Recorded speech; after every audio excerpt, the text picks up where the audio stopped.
ሁሉም ወንዶች በአንድ ቀን ቢጠፉ ዓለም ምን ይሆን ነበር? ዓለም የበለጠ ሰላማዊ ትሆን ነበር ወይስ ወደ ትልቅ ትርምስ ትገባ ነበር? ይህ የቢሆንስ ዓለም ነው።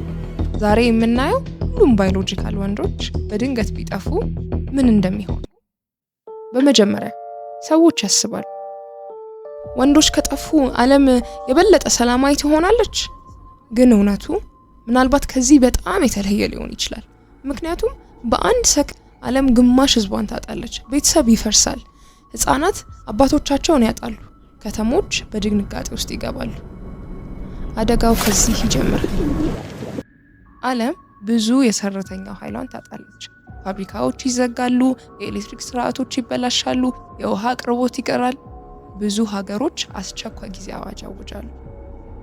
አዎ ሴቶች ማንኛውንም ስራ መስራት ይችላሉ፣ ግን ችግሩ ብቃት አይደለም፣ ቁጥር ነው። ለምሳሌ የዓለም ፓይለቶች ብዙዎቹ ወንዶች ናቸው። ብዙ አውሮፕላን መብረር ያቆማል። በግብርና ውስጥ ብዙ ወንዶች ስለሚሰሩ የምግብ እጥረት ይፈጠራል።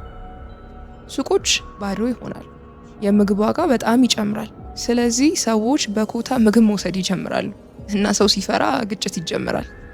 አንዳንድ ሰዎች ወንዶች ከጠፉ ጦርነት ያበቃል ይላሉ፣ ግን ግጭት ከጾታ በላይ ነው። ሰዎች ስለ ሀብት፣ ስለ ምግብ፣ ስለ ኃይል፣ ስለ መትረፍ፣ ስለዛ ሁሉ ይጣላሉ።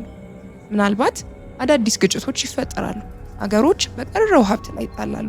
ሰዎች በስልጣን ላይ ይዋጋሉ። ስለዚህ ዓለም በቀጥታ ሰላማዊ አትሆንም። በመጀመሪያ በጣም አስፈሪ ጊዜ ውስጥ ትገባለች፣ ግን ዓመታት በኋላ ቀስ በቀስ ትለወጣለች። ሴቶች አዳዲስ ስራዎችን ይለምዳሉ። ኤአይ፣ ሮቦቶች ከባድ ስራዎችን ይሰራሉ። አዲስ መንግስት ይፈጠራል። ከዚህ በኋላ ትልቅ ጥያቄ ይመጣል። የሰው ዘር እንዴት ይቀጥላል? መጀመሪያ ሴቶች ስፐርም ባንክ ውስጥ ያለውን ዘር ይጠቀማሉ፣ ግን ያ ለዘላለም አይቆይም። ከዛ በኋላ ዓለም በትልቅ ችግር ውስጥ ትገባለች።